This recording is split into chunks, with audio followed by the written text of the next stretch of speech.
Podcast started. No!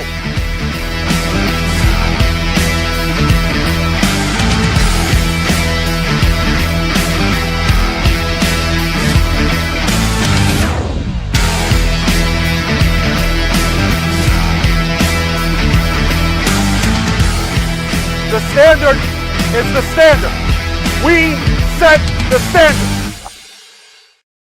That's right. It is prime time Beef Huddle. I'm your host, DJ K DuB Omaha. And of course, you know how we do. Thursday night, 7 p.m. when we have a show, we just want you to join the huddle. And today we got very in-depth of the huddle. We have the head coach, Coach Loftus, and offensive coach, Coach Kane. Welcome to the show, guys. Hey, thanks for having us. Well, Coach Loftus, I'll start this with you, man. I mean, 6 in a goddamn row, and everything is firing. What is it like to be the guy that has taken this by the horns with a group of young men that you have taken this challenge on this year for you? I mean, it's not. I don't deserve the credit for this. It's guys coming together. It's coaches coming together. We have a vision. I mean, I've been around the organization for a long time, so I know what it should look like or how it's been in the past. And then talking with Coach Kane and Coach Martinez and everybody, the first thing we did is like, all right, what do we need to change and what do we need to get it to start turning this thing in the right direction?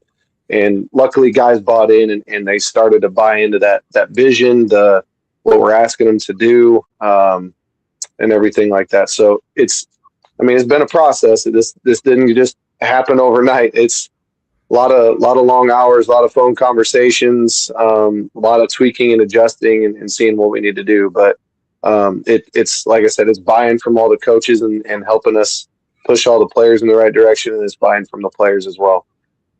Coach Kane, of course, this is your first year with the Omaha Beef. This is not where you thought the route would go in that direct order, but you knew this was always the goal.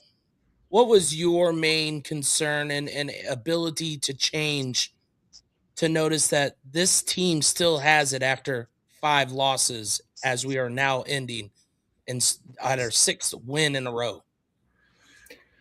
Yeah. I always felt that we had the guys to win. I think that sometimes for one reason or another, we just didn't finish the job.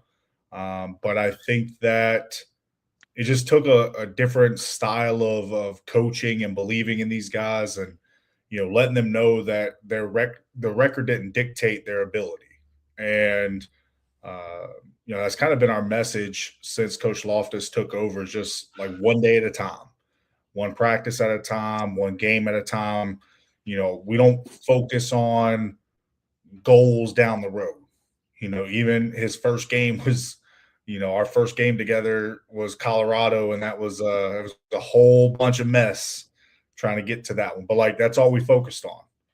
Then we played Dallas, and that's all we focused on, and that's just been the process since then. It's just one day at a time. We can't worry about next week or tomorrow if we don't take care of today. And the guys have bought in, and I think we both have done a really good job of just giving our guys the freedom to be themselves, within the realm of what we're trying to accomplish, within the rules of the game, not getting dumb penalties, stuff like that. But our guys are playing excited football, and that wasn't the case at the beginning of the season. So, we make a mistake and move on.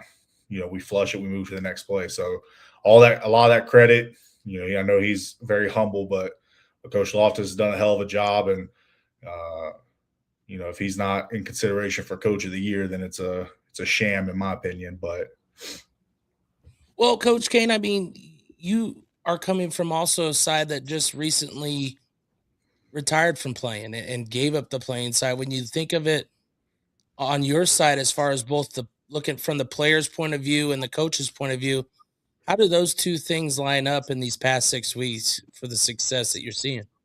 yeah, so I tried to go at it with a mindset of, when I was playing, how would I want to be coached?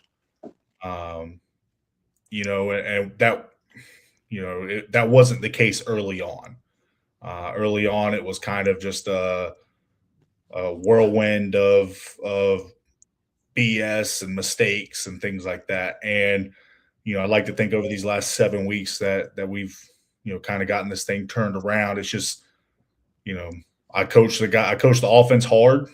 Like I'm not afraid to tell them what they need to do, but also they make a play, I'm one of the first ones down there to celebrate with them.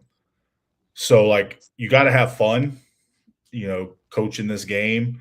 And I think that that's part of the joy I have of it is like, I get to feel like I'm playing, even though I'm not. And I get to, live through these guys and, seeing our guys celebrate big wins and throw touchdowns and run touchdowns in. And, the O-line wanting to come give me giant bear hugs after a big play. Like that's the good stuff. The wins and losses are always great. And right now it's feeling really good, but just seeing us get better, and enjoying the process of getting to where we're at.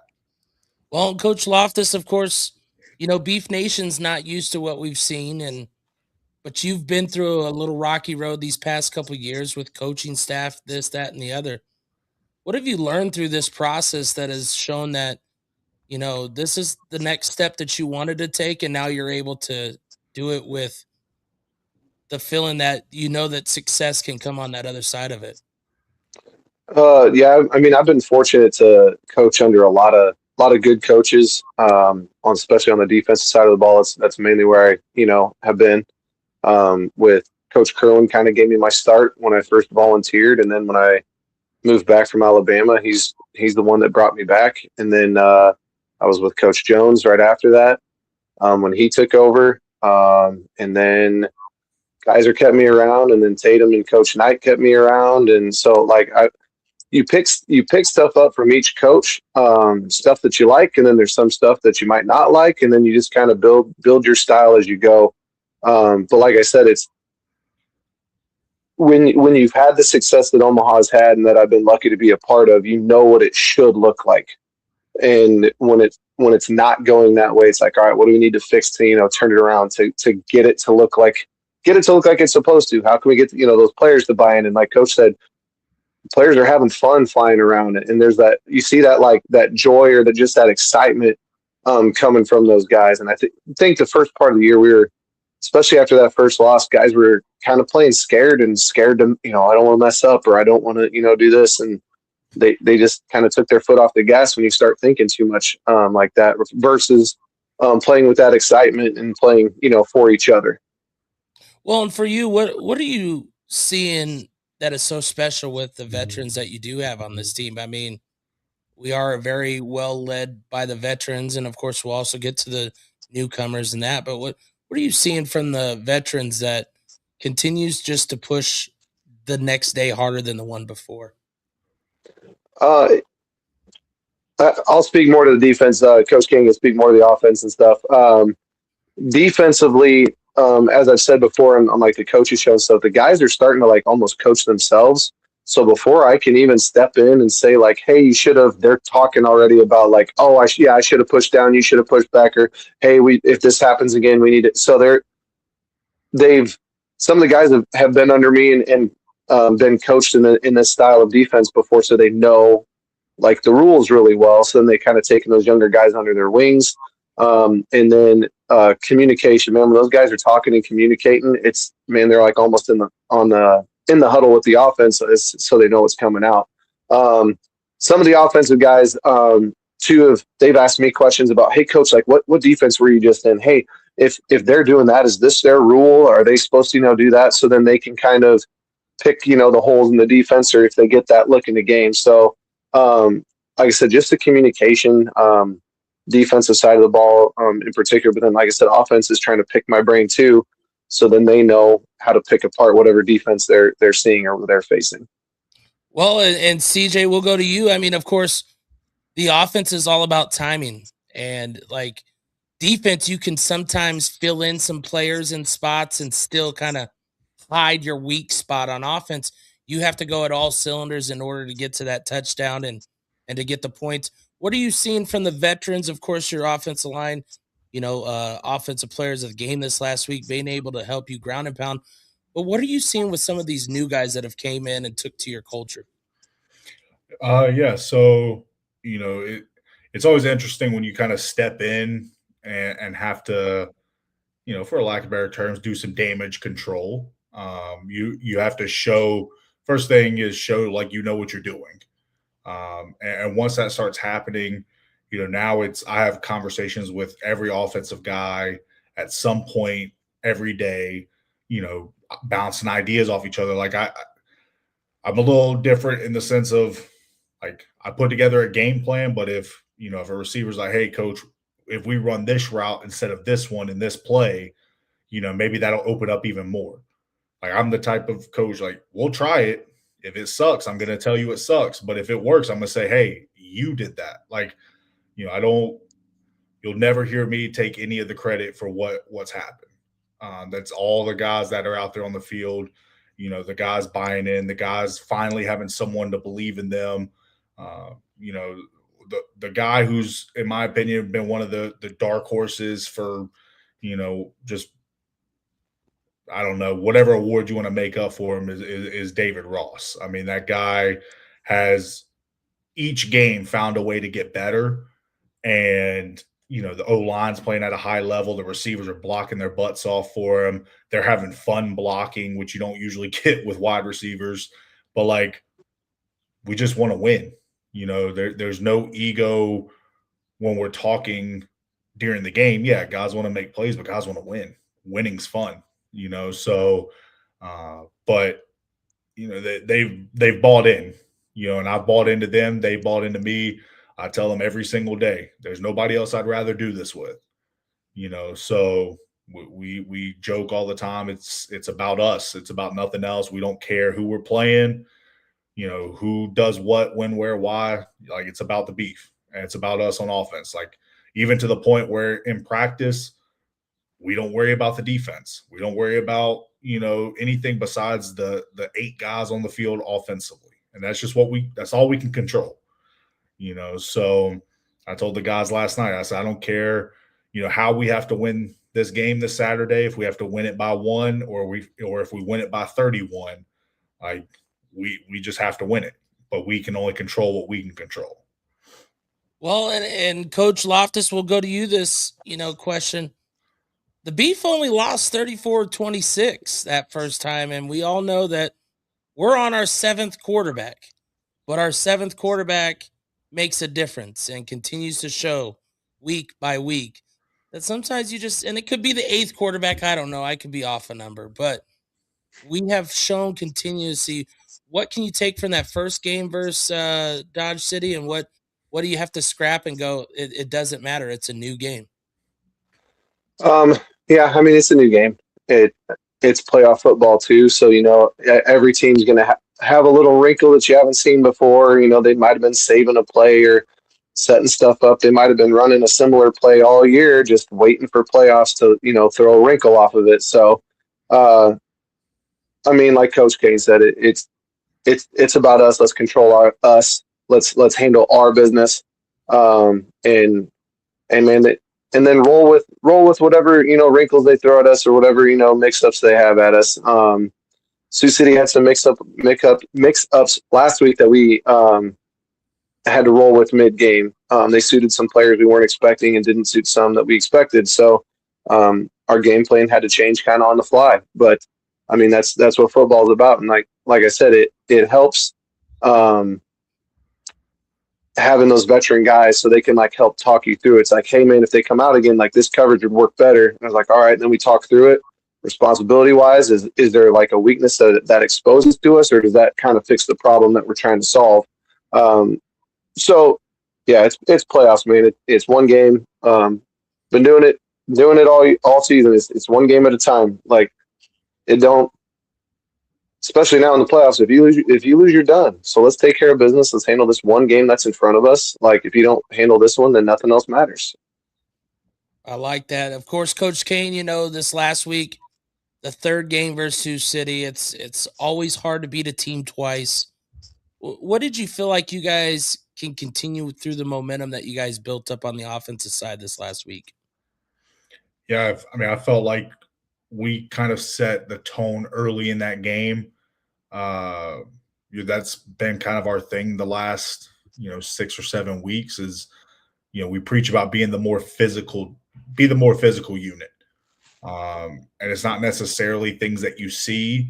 It can be a receiver running his route harder than he normally runs it, or going up and catching a ball and not letting a DB rip it out of his hands on the way down. Like everything we've done has been geared towards being a more physical football team. And it can be, you don't run for 132 yards as a team in a playoff game, very often, especially in the indoor game. So that's all credit to those guys just understanding that was what was working. If we have to throw the ball for 200 yards to win on Saturday, that's what we're going to do. If we have to run it for 130 yards again to win on Saturday, that's what we're going to do. So yeah, just being a more physical unit has been the battle cry for us offensively, and the guys are loving it. So. Well, and Coach Loftus, we'll go back to you for this game coming up. What's some things that you've noticed with that team of why the Storm have had success to the 9-1 record? That of course your defense is going to have to make sure they're on tilt head and always looking around for it. Well, first off, they're coached extremely well. He always throws some wrinkles and stuff in there, or will change some motions, formations to put his offense in a better position. But they're pretty disciplined. They don't make very many mistakes. So they kind of wait for you to mess up. So as long as we play disciplined football, do our job, do what we're supposed to do, trust the guy next to you. And then, that's kind of sometimes what football is. You got to I'm going to do my job, and we're just going to see which team messes up first or makes that first mistake. We just got to make sure we stay disciplined and keep, doing what we practice. Don't play outside of the system. Make sure we do your job. And then, like I said, keep making adjustments. And I think it's gonna be a 4-quarter battle. I'm ready for it. Wouldn't have it any other way. There's no better way to go than, coming down to the wire and just having a good, like Coach Kane said, good physical football game. So, like I said, very well coached. And then, like I said, we got to play a clean game and make sure we're not the first team that makes the mistake. Of course, when you look at your, third dimension, we don't have Coach Martinez or Coach Brandon on here about it, but special teams, I feel everybody's kind of involved with special teams. You have to give it to, Contreras. I had to give him a little bit of this. It was like he had ice in his veins. What does it feel to kind of see that special team starting to put up some points that are needed every game, and I would say coming to fruition at the right time, right? Like you're starting to be able to count on that one right before the end of the half and stuff like that.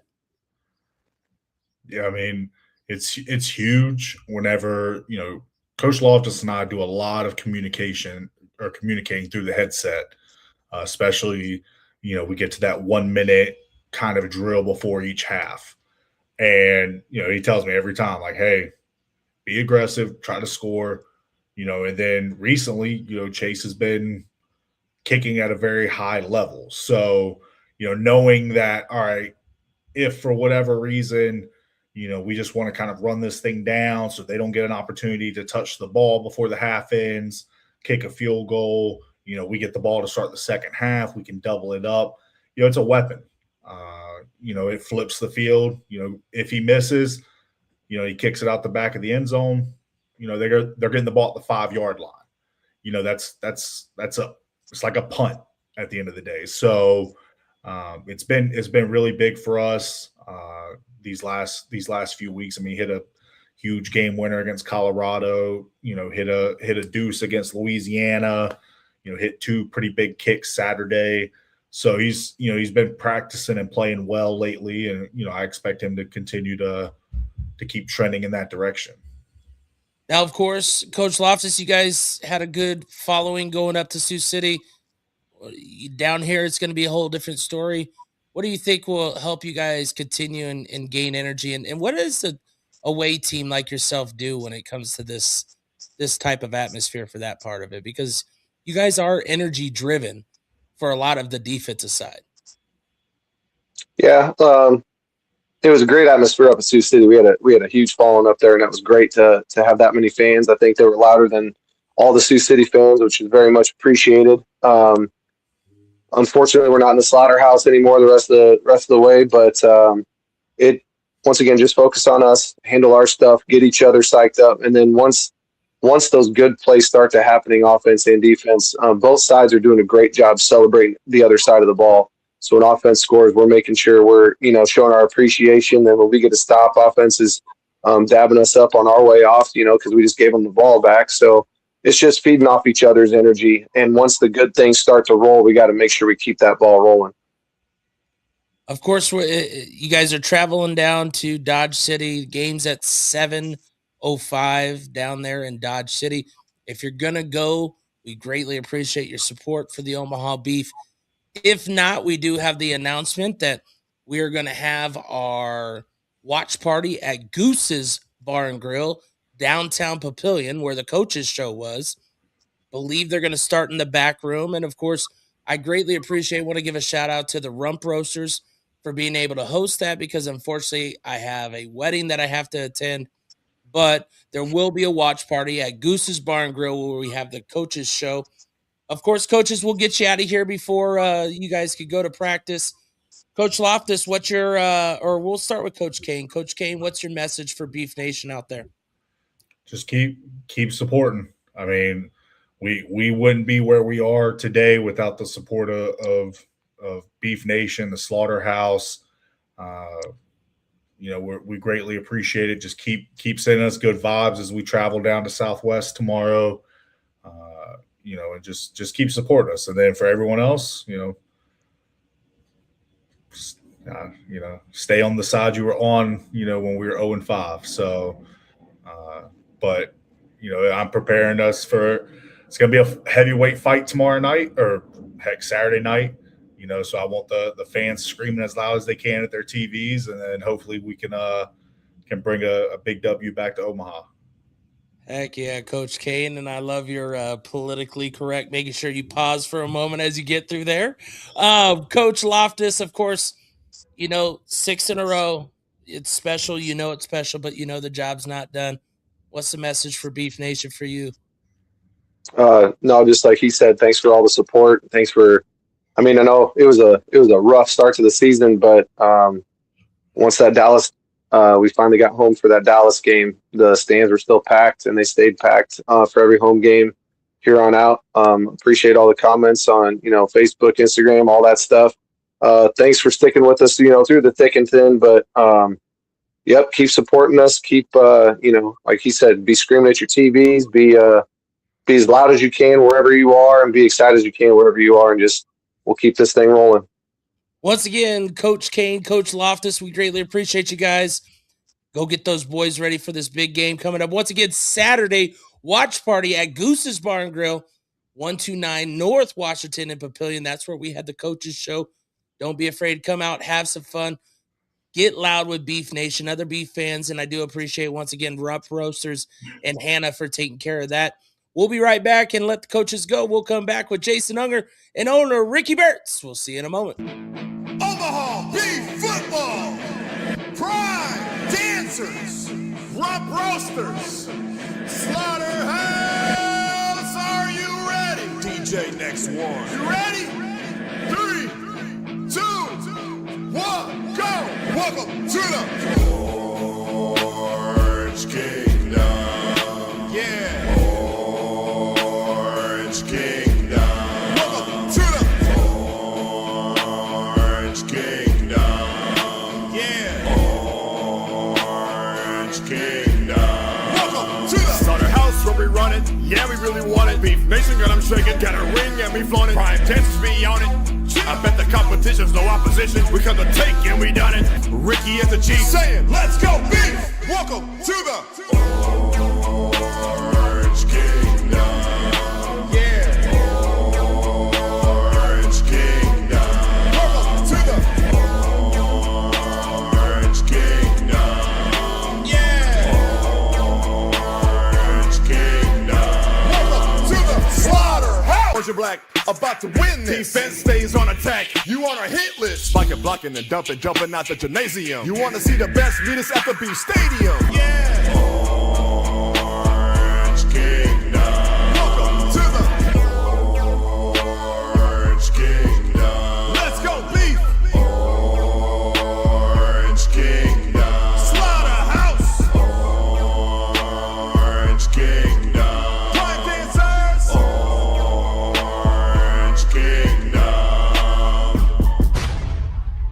Let's roll, baby. That's right. That's right. Let's roll. Woo, I lost Ricky. He came back. One of the voices of the Omaha Beef, Jason Unger, and of course, owner Ricky Bertz. Welcome to the show, fellas. Thanks, Kendall. Appreciate it, buddy. Yeah, thanks for having me, K DuB. Appreciate it, brother. Well, 6 in a row, Jason. You and I sat on a coach's show where it was 0-5, or we didn't even have a week. It was a bye week. And, yeah, we still every time had to come with the energy of what we love to do. We love to be a part of the Omaha Beef and be a part of it, whether it's losing or winning, and we make it the best that we can. What if you think back 6 weeks, 7 weeks ago today, what this was not on the board. This was not on the radar of, because we don't get too in depth, right? Like, we're not at the practices. We could be those guys. right. Yeah, I mean, K DuB, that was 7 weeks ago. You mentioned it. I mean, it feels like a long time ago, right? I mean, it was a situation where not only you and I and Todd, but obviously the guy joining us tonight, Ricky, and the entire Beef Nation. I mean, it was just a situation that was unfamiliar to everyone. I mean, the losing streak got to 5. I mean, there were a lot of question marks. And it was a situation where Ricky and the leadership knew, they had to go a different direction and shake things up with the coaching staff. I mean, you mentioned it earlier in the show. I mean, we've had a bunch of guys under center playing quarterback. I mean, it was just kind of a complete overhaul. I mean, we just kind of had to get things figured out on the fly, and give credit to Ricky, Coach Loftus, Coach Kane, the entire coaching staff. I mean, they dug in and got that win against Dallas. We talked about it. I mean, you don't have a streak until you put 2 together. Then they were able to, win another game, and it just kind of snowballed from there. And here we are in the semifinals, and the Beef still find themselves in the mix for another championship. Well, and Ricky, for yourself, it's going back to your old home, Dodge City. This is a place that's near and dear for you, but this is where you want to be. You want to be, if we're going to go take someone out, if it's the number 1 team, it doesn't matter. What did it mean last week for you, Ricky, for coming off that 58th game of the I-29 rivalry with a win? It was it meant a lot. So I mean, look, we have a lot of opponents that we play against, and I know our fans have rivalries or opponents they like to see us play against, preferably win, and everything else. I'll say first and foremost, I have a ton of respect for Don Belson, the owner of the Sioux City Bandits, and Herb Stroh being their head coach.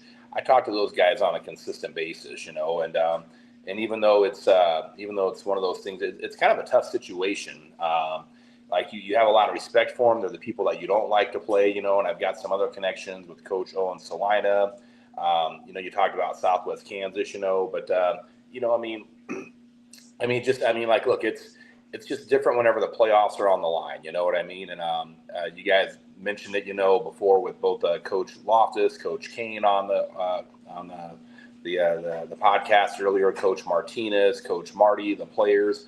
I mean, this is a collective effort of a lot of people that for full transparency, I put a lot of people in bad positions. I mean, you look at the burden that I placed on the players and placed on the coaches and stuff, and I'll tell you what, they say, hey, pressure creates diamonds, and there are so many people within the organization that just rose to the top. They accepted the challenge, they accepted the circumstances. Yeah, it wasn't where we wanted to be, it wasn't where we planned to be, but I think it was CJ and Adam talked earlier, we focused on 1 week at a time. And like you said, Jason, before you can get a streak, you got to win your first game and then your second, and things kind of continue to propel from there. And I think, Kendall, you were in attendance, and Jason has seen every game that we've had, but I think that was we have still yet to play a complete football game over a complete course of a period of time, but that was the most complete game we played so far against a very quality opponent in a very, very difficult situation. And so I like the fact that we are continuing to peak and still ascend at the right time heading into the playoffs. And, we got a tough opponent on Saturday. By the way, the game is at 6 o'clock, guys, not 7 o'clock, just so you know. You'd said 7 earlier, Kendall. It is 6 o'clock, just FYI, so everybody knows. The game is at 6 o'clock. They're the number one team in the league. Coach Loftus talked about it. They play very sound, very disciplined. They make you make mistakes, And look, I knew that Southwest Kansas was going to be a force in the NAL this season before we even started. Their head coach, Gary Thomas, is what Coach Thomas has been able to do when he was at Dodge City Community College and put them on the national stage in a town of that size with those limited resources and everything else. It's a true testament to how incredible of a coach he really is. And the indoor game versus the arena game mirrors the outdoor game even more. And so even though, I had no doubt in my mind that Southwest Kansas was going to be they already were a force to be reckoned with. They made the playoffs in their previous league, did an incredible job with what they had. They had a great year and everything else, but this rule system favors them even more. And so I'm not shocked at the results that they had at all under Coach Thomas, Coach Sheck, and the rest of those guys as well. So, yeah, we got a tough opponent. It's always weird walking into your old stadium, your old stomping grounds and everything else, Southwest Kansas, Dodge City will always have a very special place in my heart. It was a place that I called home for a period of time that it really kind of gave me an opportunity to start my life over. But, hey, we're rolling in Saturday and, somebody's going to win, somebody's going to lose. And as you guys always hear me say, if you don't like the odds, don't play the game. But it should be one hell of a game this Saturday. Well, hopefully they'll get the NAL schedule thing because that's where I got it from. But owner here, Ricky, knows 6 o'clock kickoff Saturday, 6 o'clock. And again, we appreciate Gooses for allowing us to come out there for the watch party. Jason, Saturday, what did you feel was happening throughout the game from your point of view from up top? It's obviously, I know for myself, I had a good glimpse around when all of a sudden one play turned the whole place quiet except for the Omaha Beef fans. And it was nothing to be said. What was it like from up top for you? Yeah, Todd and I were talking before the game, K DuB, some keys that we thought were going to be necessary for the Beef to be able to come away with the win on the road against a good team. And one of the things that we talked about and kind of stressed, there were really two things, but the first thing was to get off to a good start. That is so important, especially when you're on the road. Sioux City got the ball first, and the defense responded with CP3 coming up with that interception early in the game. The offense turned it into points, and just like that, the Beef were off to a good start. And we both talked about how important that was going to be, and something, that the team had kind of struggled with this season, especially during the losing streak. They found themselves, down early in the game, and even in the game at home against Colorado, they had to play from uphill in that one. So getting off to a good start was a huge, huge thing in Sioux City. They were able to do that. They jumped out to the early lead and really, never relinquished it from there. I think Sioux City, may have led late in the first half for just a few minutes, but for the most part, the Beef seemed like they were playing from ahead that entire game. And then the other key thing that we talked about was winning, the turnover margin. And that's something that Sioux City has done an outstanding job with all season. I think they were plus 11 going into that game on Saturday night. And the Beef, won the turnover battle. They did not turn the ball over. And I mean, they got some key turnovers at key moments of that game that really helped them hold that momentum. So getting off to the good start and then winning that turnover battle, I think were really the keys to being able to come out of Sioux City with a win last Saturday. Well, and Ricky, from your point of view down low, of course, keeping the composure through things that could be right, could be wrong as far as calls. What have you noticed we talked with Shaq last week about it, but what have you noticed about your players accountable for each other and their ability to know that it's us? It's continued to be us because we know that me or I will not win that game. Kendall, I think all the players do it. Look, we all have our moments during the game, myself included, where I get mad about stuff. Like, I ain't gonna lie, man, I was a little upset on some of those challenges we threw on turnovers that I thought were clear turnovers. I was upset about some of those. I'm not gonna lie. I was upset about the one pass to the touchdown towards the end of the game and how we gave that up. And there were some guys that in the bench were even reminding Ricky, it's in the past. We got to move forward. Just let it go. There's nothing we can do about it, And so even the guys hold me accountable while they hold themselves accountable. And I'm working, trying to hold them accountable as well. I'm like, look, man, I mean, what's done is done. We got to move forward. We might disagree with what the call was. We might have our opinion on why the call happened or the convenience of it. I mean, all these things you can wrap in together. But, the guys do a tremendous job of just lifting one another up, staying focused for one another, and reminding one another that, hey, this game's still not over. We still got time left. Let's still continue to take care of business and do what we've got to do. And it's been great because it's a collective we working down there in the box, most definitely. Well, and for you also, Ricky, of course, this turnaround, you have a lot of new partners this year. How has that relationship just built and grown strong with everything that is going on the positive side? I think that also speaks for people who believe, right? And who never gave up. And I say that because of even our watch party. These are things that we can't plan in ahead because we don't know. We're always hoping for home games and hoping, but for people to just continue to support the Beef as we're going through this, winning process to get to that championship game. Well, Kendall, I could be wrong, but I believe that the Omaha Beef represent a blue collar, show up to work every single day with your lunch pail and put in your best work, best effort that you can. I think that's who we are as an organization.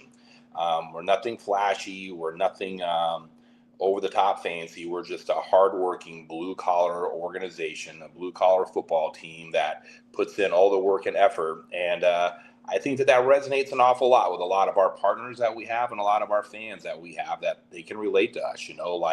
I think that we embody really the city of Omaha. There's a lot of great things about Omaha, the history of Omaha. There's a lot of great things about the Omaha Beef. Hey, we've talked about it being the longest running franchise in the United States, but I really think that this is really a dynamic or a situation where you have the organization, you have the city, the fans, the partners, and they all kind of meld together, And a lot of people, a lot of our partners are average Joes, just like we are. They get up every single day. They have a mountain of obstacles that they have to overcome, that they've got to work on and do every single day. And they put their best foot forward and they give it the best effort that they can. And look, I'm just going to use you guys know me in analogies. I'm going to use the Kentucky Derby this year. There's a horse called Golden Tempo that, if you guys go back and watch it, Golden Tempo was in last place by a mile. Okay, like if you watch that race, I don't know how many lengths behind he was, but it was a bunch. I mean, he might not be. He was so far behind. When they go back and show the race, you have to do a top view because you can't see him in the up close view. That it's the honest to God truth. And by golly, that horse believed in himself that until the race is over, I'm going to put in every effort I can. And he crossed the finish line first. And I just can't help but draw a lot of comparisons to the Omaha Beef, to Golden Tempo, the horse at the Kentucky Derby, who happened to win the Preakness as well now, if I'm not mistaken. that hey, I mean, our fans can relate to that. Our partners can relate to that. We embody who they are as individuals each and every single day, that we're never going to give up. We're going to continue to fight until there's no time left. Those are the moments of why we do what we do, of staying connected and continue to push each other. Jason, of course, you've been able to do the traveling. Are you heading down to Dodge City? You making that 7-hour trek? Actually, I have a prior commitment on Saturday, so I'm not going to be able to go. So Todd's going to have to make that trip out there. I think our producer, Greg Hendricks, is going to head out there with him, so he's not going to have to ride alone. But, I'm unfortunately not going to be able to make the trip on Saturday, but I will, of course, be monitoring the proceedings in Dodge County Dodge City very closely. So, hey, for the record, Kendall, I think Todd will make it in 4, and Jason would agree. True. Of course, Jason, being able to call games on the road, Sioux City is something you've been able to do a couple times. What's the best part of that hospitality and that back and forth for you, being a part of the game and seeing it from that up top and being able to tell it from not the slaughterhouse? Yeah, I mean, I think Ricky touched on it when he talked about, the hard work and commitment and the down-to-earth people that we have as fans in Omaha. I think that translates to the folks in Sioux City as well. I mean, right when we walked in the door, we were welcomed. They have a great staff up there. They made sure we had everything, we needed up there. And I like the Tyson Event Center. I like how it's set up. I like, how easy it is to get from one place to another. And, of course, the slaughterhouse has that as well, but it's a little bit more, I feel a little more intimate maybe at the Tyson Event Center, being up there and just being able to be, just have access to, close access to restrooms and concessions and all of that stuff. And it's not far when we're at the slaughterhouse, but it just gives you a different perspective, being able to do games on the road. And like I said, the staff, with the Bandits, they're top notch as well. They've been doing it for a long time. They know what they're doing up there. So we had a great spot, to watch the game from up there. And, it was a good time. I mean, it was a good game. It was a great game. So, I mean, that obviously helps, but, we knew it was going to be a tight game that was going to go down to the wire. And fortunately, the Beef were able to win, and we had a good time calling the game from up there.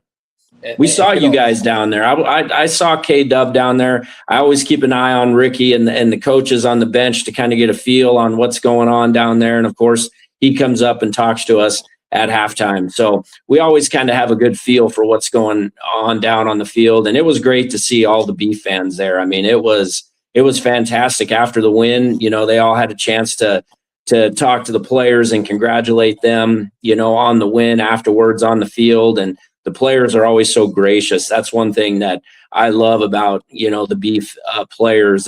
They take time after the game to talk to the kids, to sign jerseys, footballs, all that stuff. I mean, it's not something you have to do, but those guys always make sure that they, are gracious with the fans, and they know how important the Beef fans are to their success. So that was great to see after the game, just to be able to see those guys doing that with the young kids and all the Beef fans. And Kendall, I was going to piggyback on what Jason said. I think you'd agree with me. But again, Sioux City's our biggest rival, but they are a first-class organization through and through. I mean, all the little details of things when you show on up, they have everything set up, they have everything lined out. It just, again, they're even though they are our biggest rival, they're a top-notch organization, and it starts at the top there with Don Belson, Cindy Belson, and Irv Strobing, Brett, the rest of those guys. We're really, really lucky to have them not only in the league, but be a close proximity to where we are. There's a lot of things that we learn from one another on how they operate. And again, I can't say enough positive things about them. Well, once again, we appreciate Sioux City. That third game of the year always is up in the air when you go 1-1. You kind of worry about, and especially winning back-to-back. Now we're on the road. We're ready to go. Ricky, what's kind of like the schedule? How does it change for going down to Dodge City? Is it just leaving earlier? You guys doing the night before? What's some of the things that you guys are going through for the team? Yeah, we're going to take off tomorrow morning to head on down there. We'll get down there late afternoon, get the guys checked on in, situated. We've got a walkthrough at the arena, a team meal afterwards. For me, man, it's nothing. I mean, I've made that trip since I got here in October of 2018. It's got to be hundreds of times I've made that trip, I mean, and what I love about it when I'm talking to guys, even to this day, I'll tell them, yeah, hey, it's, 7 hours, 6.5. Are you sure it's not 10? Dude, I made that trip thousands of times, man. I promise you. I know mile for mile. I know 4 hours. Yeah, no, I mean, I've got, unless you're Todd, I got every tree from here to Dodge City named, every windmill, every street corner named, and all that, because I make them enough. I just start assigning names to them along the way. Trust me, I know exactly how far it is. Hey, what I like is whenever the bus driver tries to tell me, hey, no, you're not going the right way. You sure? Oh, trust me, I'm sure, man. You're not going the right way, so. That whole Google thing don't work for me. I know it like the tree stump over there. You see that one? That should be on my left, not my right. Yeah, so. Well, you guys are headed down. Of course, we want to make sure Beef Nation knows. I believe that you guys made an announcement for a football camp coming up on June 28th. Is that correct? End of the month? That is correct. That's on a Sunday from 3 to 6 at Iowa West Sportsplex. Again, one of our incredible partners that helps facilitate us. Is so accommodating on what it is that we do. It's going to be a great time. There's going to be one-on-one instruction. There's going to be team instruction. It's a great time for kids to come on out, learn from some of the best in the business. I know our players get a kick out of it as well and stuff. And so, anybody can go and click on the link and register for that, but that's coming up here in a couple weeks. And did we get that link figured out? I did see a couple of people talk about they might have had issues. Did we get whatever? Yeah, I think Nicole came on in and fixed a Ricky screw up like always. You know what I mean? So I want to say I did it on purpose to just keep her on her toes, just to make sure she's still doing it right, but that's not true. So. And then is there, of course, we obviously still have possibilities of what could be.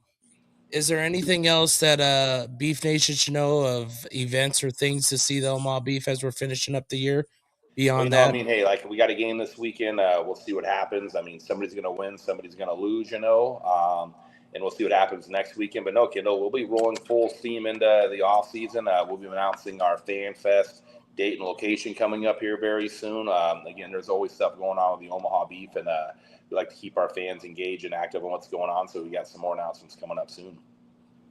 Well, guys, I mean, not to cut it short, just, you kind of get through your points, you get through what we're looking for of making sure that Beef Nation's ready for this weekend. Big game. If you're traveling, please do. Don't be afraid. Ricky and them will be down there. They'll make sure that you know where to be at the game and rooting loud for your team. If not, no worries. As Ricky said, it is a 6 o'clock kickoff, not what the NAL football schedule says of a 7:05. It's a 6 o'clock, and there'll be a watch party at Goose's Bar and Grill in downtown Papillion. If you weren't there for a coach's show, yes, there is parking around there. You might have to find parking, but the good thing is you're not paying for parking, and they have great food and a great atmosphere, and I greatly appreciate the Rump Roasters. Jason, of course, you got your thing. Make sure travel safe, be safe. I know I'll be heading up north to Wisner. It will not be here, so but all in all, just always remember, as Derek puts out there, we love Beef Nation. The players feel it, and they're a part of this show just as much as the next. As I've been kind of sharing and not really talking about. You got Mr. Thompson out there beefing too. Say it loud, say it proud, and the momentum starts with you, Beef Nation. You guys have helped them continue to grow because they know that you believe in them. And all we can always say as we get out of here, boys, is what? Go Beef! All right, everybody. Welcome to the Omaha Beef Coaches Show. You either want it that bad or you just want to be having the name on your shirt.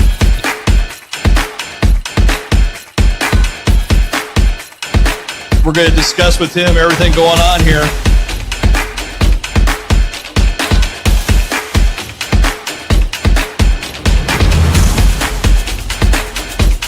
We want to set the standard. We want to give our fans the best thing possible that we can. But we are the #1 TRT company in the nation. And then we got out there, first possession, scored.